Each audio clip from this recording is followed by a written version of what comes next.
Hi guys, welcome. Let's talk more about Qigong. So today's question from episode 48 from Pat Federico. Hope I'm saying your name right. All right. Good evening. If one does post training in the normal vertical post, but concentrate on the ball field between your hands, is that considered a vertical or horizontal? Much obliged for your answer. Yeah, that's a good question. A lot of time when people are doing post training, especially nowadays, they will teach their students to, besides visualizing and relaxing into the ball, they'll get them to breathe and feel the ball. I also teach that sometimes. So that way people will have a sensation of energy really early because people tend to be the most coordinated and sensitive with their arms compared to inside their body and their legs. So it's the quickest way for people to feel right away by breathing into the ball, right? Is that vertical or horizontal? Well, it depends how you look at it. It's extended away from your body, so that's horizontal, but you're visualizing hugging a long pole or a tree, so that's vertical. It's important not to get too hung up on the vertical or horizontal. So, for example, if you're doing that type of pose training where you're doing Santique and projecting energy on a horizontal plane, maybe you're training for combat, that would be horizontal. But it doesn't mean there's no vertical work in it. Of course, you're still hanging your head and rooting into the ground. Likewise, if you're doing health practices, 99% of the energetics is going to be vertical for health purposes. So if you're working on a vertical plane, but you still got a horizontal field around you that you're working with. So maybe a better way to look at it is kind of like the yin and yang symbol. And the black is not pure black. There's a dot of white. And in the white is not pure white. There's a dot of black. So same thing when you're doing horizontal type of post training, there's still vertical, just less. And then when you're doing vertical post training, there's still horizontal, but just a lot less. So if you look at it like that, then you won't get confused about definition. But to answer your question, when you're doing this type of post training where you're following the ball, it's mostly vertical. Of course, you're still working on a little bit of horizontal. When you breathe into the ball to fill it in, like I said before, it's the quickest way to get people to feel. But a second thing that is important is when you're learning how to fill up the ball when you're breathing in, at first it's just your imagination, right? Usually, if someone's practicing consistently, after a few months, when they breathe in and fill the ball, they'll feel something pretty tangible. So for the first time in their life, they might feel energy, that sort of energy. And sometimes people get really amazed, right? And that's excellent. But the problem is, because people get attached to it, it becomes a popular technique. And if it becomes a popular technique, people might overdo it. Because in the old days, you never really taught this as a doing practice. So what happens is you're standing, and naturally it starts to happen. You're breathing in, and every time you breathe in, you feel like the ball's being filled up energetically. And then you run back to your teacher and you go, hey, guess what's happening? When I breathe in, the ball fills up, like as if it's an energy field. And then the teacher will tell you what to do next with that, right? Whereas nowadays, people actually do it. It doesn't happen naturally. They'll show you all these techniques to fill the ball with different imageries, different breathing patterns, how to link it to different part of your body. And people get really excited about it when they feel it. So once they overdo it, they end up putting a lot of emphasis on that, especially for a few months. And when people do that, it actually put too much energy in the ball and not inside a container here in your center, which is the whole purpose of standing in the first place, to build up the lower container. So when you overindulge in that, you got to be careful about that. Another way you can use that kind of work that is way more useful is once you start feeling this, and you can feel that there's an energy field there, I think that's what you call it. Oh, you call it ball field, same thing. So you feel the field there. You want to start using your palms when you feel it to flash it anywhere you want. In this case, for standing, usually to your lower burner. So there's a marker there. By doing that, you're actually learning to charge your lower burner as one simple technique. But don't get attached to that either. So I hope that answers your question. I always get worried when people kind of email me, or if you go to a workshop and people start working on this kind of filling up the ball stuff, because students tend to get over attached to it. and then it takes away from the power of the lower burner. I always teach it as a warm-up, but I try not to put much emphasis in it because I don't want to draw people away from the main purpose of why you're standing in the first place, which is to gather energy, right? So when you're standing, try to keep what your goals are in mind. It's the same as if you're standing, and if it's about adrenaline or chronic fatigue, then you don't want to emphasize too much with the ball you're holding. Instead, you want to use it as a marker for the lower burner, and we just talked about that. But if your goal is for martial arts, for example, then you want to do more of the shaking the tree kind of exercise that I think I talked about a couple of episodes back. That kind of stuff is really good for push hands and structure work, right? Or horizontal pose training to mark your mind going forward, which I also talked about a few episodes back. So, in other words, what kind of pose training you do really depends on what your goals are. So, the same thing with filling up the ball. It's just a technique. What that means is just a tool. Anything you feel is just a tool in your toolbox. The important thing is to know what this tool or technique is used for, right? Is it used to make you feel more energy? Is it used for fighting? Is it used to cure chronic fatigue? Is it used to amplify power past that point of health? So you have to be very clear about that. And if you want to talk more about that, please post your question below with a more specific kind of question to what your goals are. All right, next. Okay, next question is by Alswagen 9274 from episode 53. Thanks for your support. I always see your comments in my podcast. Appreciate it. All right, 11 days ago. It's from 11 days ago. In continuation of this video from episode 53, you speak of sitting to achieve guidance. Is there no such thing as spirit walking?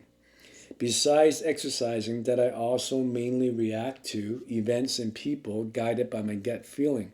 Not following my gut feeling has never turned out well for me. It's like smelling, testing whether food is safe to eat. Is it possible to be connected with the stuff during daily life? Oh, that's an excellent question. For those that haven't watched episode 53, I really urge you to do that on my playlist. So that way, the following conversation will start to make sense instead of me, reviewing everything from episode 53. In Taoism,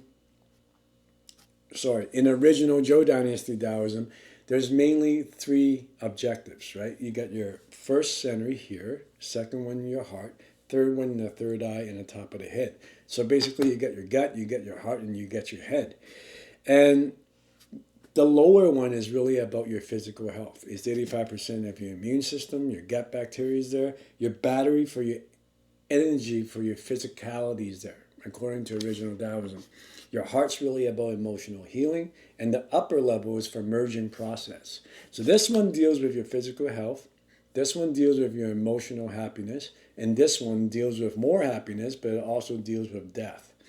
So that's original Taoism, right? And the process is pretty simple. You learn how to move so that you can be still in your mind and calm down into the flow state. Feel some energy, just as a warm-up. Once you do that, that leads you to be able to stand a very long time. Whereas in modern, in the modern era, people tend to mistake the movement as the core of Qigong, but it is not. Like if you do a quick search on YouTube right now, most of the Qigong videos are movement-based because it's easy to learn and it feels nice. But it never leads to any real power because classically, in the ancient times, the movements was just used as a warm-up so you can stand still. The most powerful stuff is always static, right? Rather standing or sitting. So you start with movement in classical Taoism to get into the flow state, feel energy so you can settle your mind, relax your body, feel your bones, learn to feel your organs. Once that's done as a warm-up, you can post-train and stand a very long time to charge this lower center. And that's the main purpose of vertical plane standing, right? Once you get this charged up, usually it takes most people 3 months to about a year, depending on their learning curve, they become physically healthy. So once you deal with that, you move on to this one. This one and this one, the next two, is dealt with through sitting meditation. By its very nature, when you sit, it's easier to open this and that, right? So as you're sitting, you deal with all the emotional healing stuff. And I'll skip talking about it today because I talked about it quite a bit in previous episodes that you can watch in the playlist. Basically, you're trying to shift your anxiety into confidence and well-being and peace. You're shifting your depression into bliss and happiness and peace. And then, so all your negative emotions get healed and it turns positive. So that's basically your emotional center right here. Once you pass this point as you're sitting, you start working on the third eye area and top of the head. That's when a dissolving, merging process starts to happen. And it is at this point that you'll see Buddhism, Hinduism, and Taoism are actually about the same thing, of the dissolving process of the ice to the ocean. Until you hit this point, these different traditions, because of their philosophy and views, tend to seem pretty different. But at the top, you go, oh, they're actually saying the same thing. It's different path to the same summit, right? All right, so that's the merging process, which I'll skip talking about because I talked about it quite a bit in previous lessons. Previous podcasts, sorry. Once you merge, the next thing is to come back down to form because you can't stay in a meditation cushion forever, right? We have to go to work. We have to go to the grocery store. We got to live our life. So that's integration process. So the beginning of Taoism, number one, is physical. Number two is going up to the spiritual center. And number three is coming back down to life, integration process. Your question talking about spirit walking, is it possible to connect to this stuff while in daily life? You're talking about the last part, integration, which signified the underlying concept of Taoism from a Qigong base that's usually ignored. And that is your conduct is the best feedback and the best mirror you have to see how far you have gone in Qigong. So on one side, we have cultivation or Qigong practice. On the other side, we have daily conduct to see if we're a hypocrite or not and to see if we're doing what we're practicing, right? So the integration process is really important. And you're asking, can you actually connect to this stuff in daily life? The answer is yes, depending on how you practice though. So classically, there's 4 pillars of practice that's often ignored in modern Qigong times. 1 is laying down, 2 is sitting down, 3 is standing up, and 4 is moving. These 4 is the 4 dignities of practice, what the Buddha called, right? The 4 possibilities of practice. Laying down Qigong is really for insomnia, also to charge your body while you're sleeping to get better quality of sleep. It's also used to deal with nightmares. It's also used as an oracle to get guidance from the stuff while you're sleeping, or as psychology would say, to get an answer to a question through your subconscious minds under hypnosis, if I quote that right. So that's what's the purpose of sleeping Qigong, without going too deeply into it. And then you have sitting Qigong. I already went over that. Sitting Qigong with sitting meditation is really for the number 2 and number 3, the spiritual and the emotional healing, right? Then number 3, you have standing, and I already went over that. Standing is really for the lowest center, which is your physical energy boost. And then the last one's moving, and I already went over that.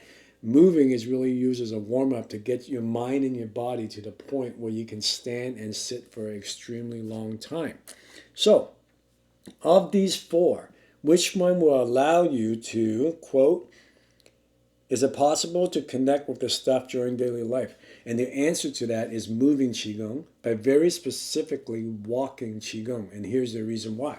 When you're doing moving Qigong, in the beginning, you're just doing what most teachers or students you see do in the community, which is, okay, they're breathing in, they're visualizing different energy lines, and they're doing different movements, and it looks great.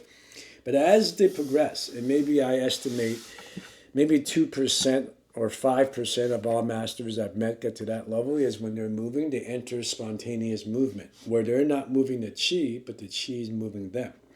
Maybe in another episode I'll talk about that. Once they get to that level, they qualify to inject that into standing. And once they can stand to the point where they have a lot of juice in their lower burner, then they qualify to sit for an extremely long time without mental chatter or falling asleep. That's when the merging process happens. In this process I just talked about, the moving to the standing, from the standing to the sitting, all this for most practitioners, without any willpower or control, would naturally end up closing their eyes.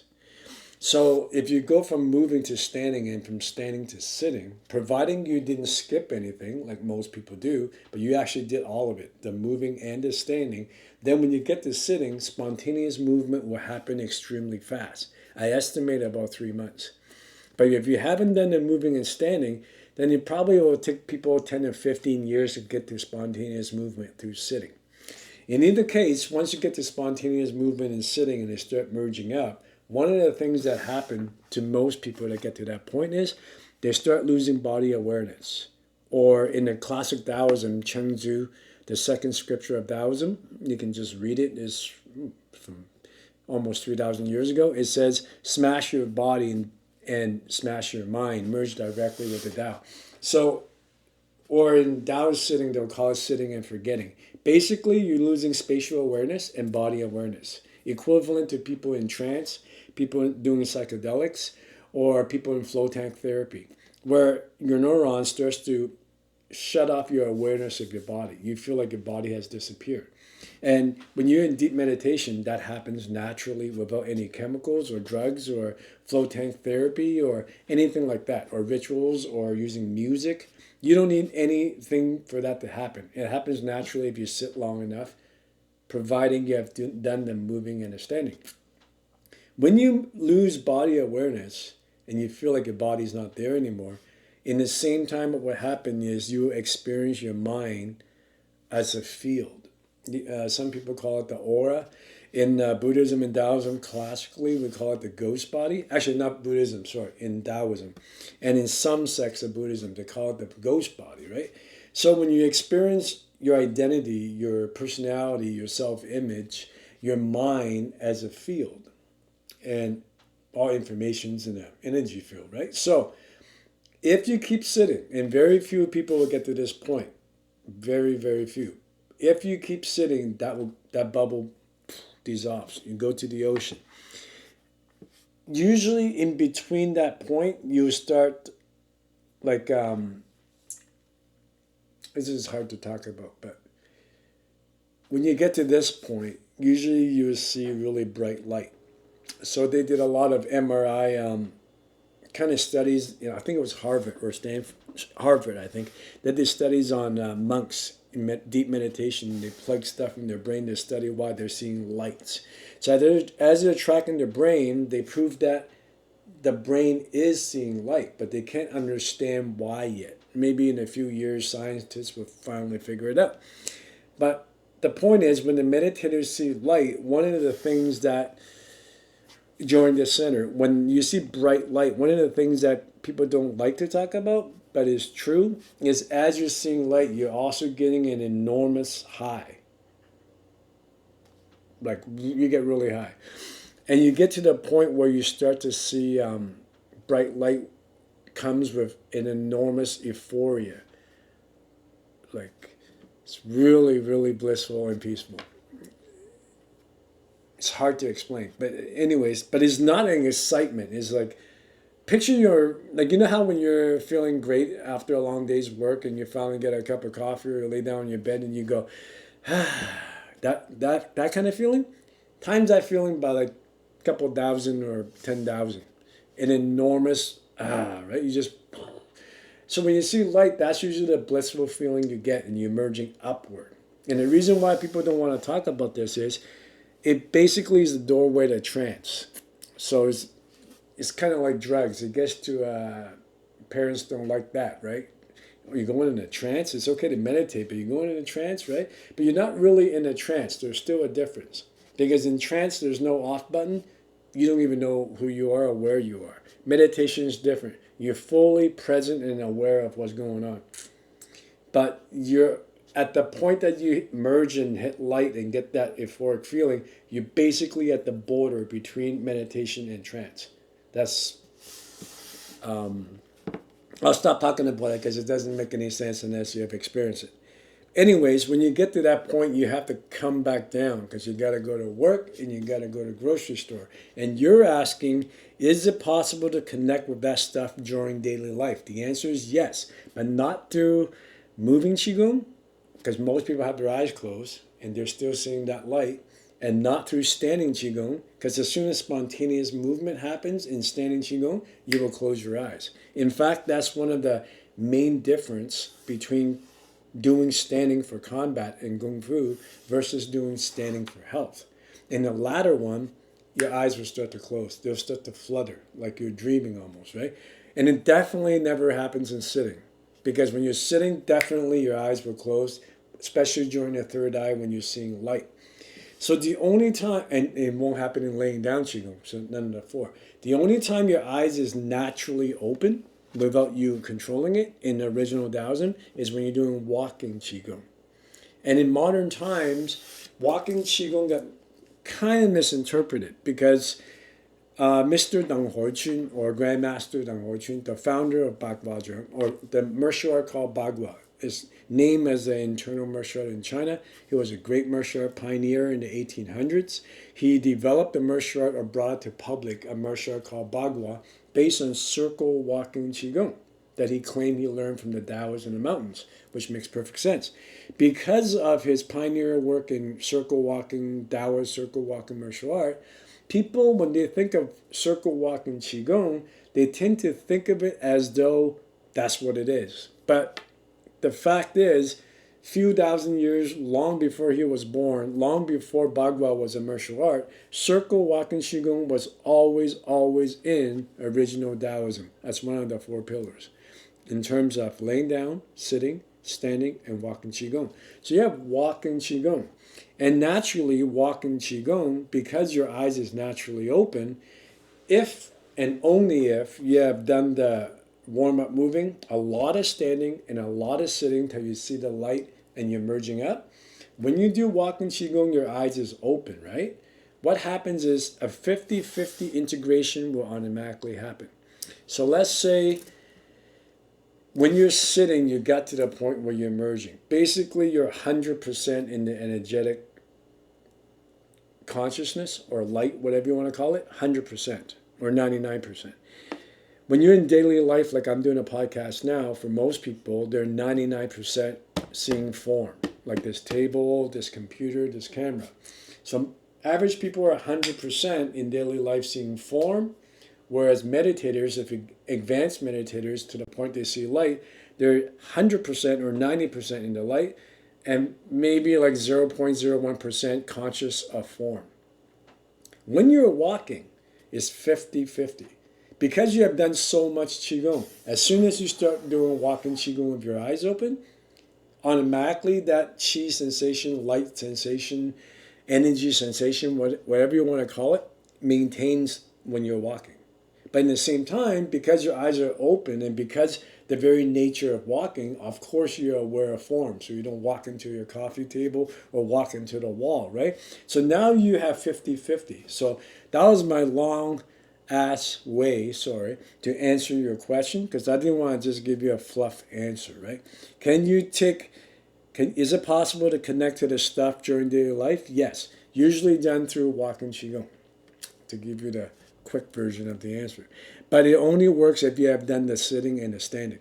And the nature of walking will allow you to keep it 50-50. In fact, during the integration process of daily life, you don't want to be over 50-50 anyways. 50% feeling the Qi, 50% aware of form. Because if you're more than 50-50, let's say you're 80% in the Qi realm and your consciousness is only 20% in the form realm, it will be unsafe for you to drive, it will be unsafe for you to cook, fight, go grocery shopping, anything. You can't function in daily life anymore if you're in a pre-trance state. To say another way, if you're too high, you're extremely high. So I know a lot of spiritual people that are practicing some kind of new age ism practice. They kind of want to be one with the Tao or one with the light 24 hours a day. 50-50 is actually classically what you want to be. Or they say in Buddhism, you want to be able to live in both worlds. Have one foot here and one foot there. That's what that Buddhist writing was talking about. Where in Taoism, they don't talk about it like that. They just get you to walk the circle and you'll figure it out pretty quick. Because you have to think in terms of function. If you're in pre-trance, if this is trance and this is meditation, and you're right in the line here, you're basically almost in a trance, right? You can't function in daily life, right? So it's important for us to keep our goals practical. For daily life, 50-50 is more than enough. And the fact that most humans in daily life is about 100 or 99% in the form consciousness and not really aware of the energy around them. And if you meditate a lot, if you have 50-50, that's already amazing. And by amazing, I mean one of the first symptoms that you will notice if you do walking meditation is it doesn't work. You go, man, this stuff doesn't work. What are you talking about, 50-50? But if you didn't skip anything and you did a lot of standing to charge the juice so you can qualify to do a lot of sitting, and you have done a lot of sitting and you merge and the light happen, then as soon as you walk, within a couple of weeks, that 50-50 will turn on for you, right? When that happens, one of the first things that will catch you off guard is when you're out in daily life, everything becomes beautiful and animated. It's kind of like a micro acid trip or something. I don't know. I've never done acid before, but my friends that have done it says, yeah, it's like that. I'm like, oh, okay. Because I remember about 5 years ago, the first time I ever experienced it. And my teacher never warned me about this till after I told him, and he laughed his ass off and told me, yeah. I was getting pretty high every day, doing a lot of standing and sitting because I was really sick. So I had to work on fixing myself. And because Qigong worked, I went crazy on it because I was feeling a lot better from being really sick to being really healthy. So when I was doing a lot of sitting, I got pretty high all the time, which if you don't like the way that sounds, getting high, we can call it merging with the Tao. Sounds more poetic and spiritual. In either case, I started doing walking meditation afterwards just so I can keep that 50-50, right? So one time, right after I finished a 3 or 2 hour session, I took a walk in my neighborhood and I saw this tree. Usually I just walk by a tree and I go, okay. But today, because it's the first time I experienced it, it tripped me out. I look at the tree and I was memorized. I was just frozen. It knocked me off my feet how beautiful it was. Even though I walked by that tree for years, hundreds and maybe even thousands of times, right? But it freaked me out, and I just looked at the tree, and I just couldn't even move. I was like, wow, it's beautiful. It's alive. I can feel it. And I remember this pretty girl walked up to me and goes, what are you looking at? And I was like, oh, this tree. And then she looked at me like I was a crazy crackhead or something. And then she pointed at a bush, and she goes, check that out. And then she walked off, right? So that kind of reminded me that next time that I meditate a lot, I do a lot of walking and Qigong, and I'm captivated by all the beauty afterwards that maybe I shouldn't, I should be careful how I act in public before people think I'm nuts, right? So that's the one thing. The second thing you'll notice when the 50-50 turn on is you kind of like become a kid again. Everything around the room just seems brighter. You just seem a lot happier. You just see more beauty. Yeah. So for those that do a lot of standing and a lot of sitting, I really definitely encourage you to do a lot of walking Qigong to keep it afterwards when you get off the meditation cushion. I'll stop here because I'm way over time. I don't want to keep boring you guys, but please leave your message below and any questions you have and then about Qigong, and we can talk about it, because I start to realize now that I'm teaching Qigong, sometimes people have some misinterpretation of how these things connect between the sitting, walking, moving, and laying down Qigong, right? And in modern times, people tend to break it up and train it in isolation. Like, I only practice sitting, I don't do standing. I only practice standing because I want to hit harder. I'm a mature guy, but I don't practice dream practice or laying down Qigong. Oh, I only practice moving Qigong, but I don't practice sitting Qigong. So when you break things down, I don't know if I did an okay job today, you don't accelerate fast because you can't plug one thing into the other that makes the other thing work. The ancestors came up with this stuff as a holistic practice. Anyways, I'll stop here. We have a Taoist community or Taoist online school for Taoism and Qigong that we train together once a week. If you're interested, follow the links in the description below.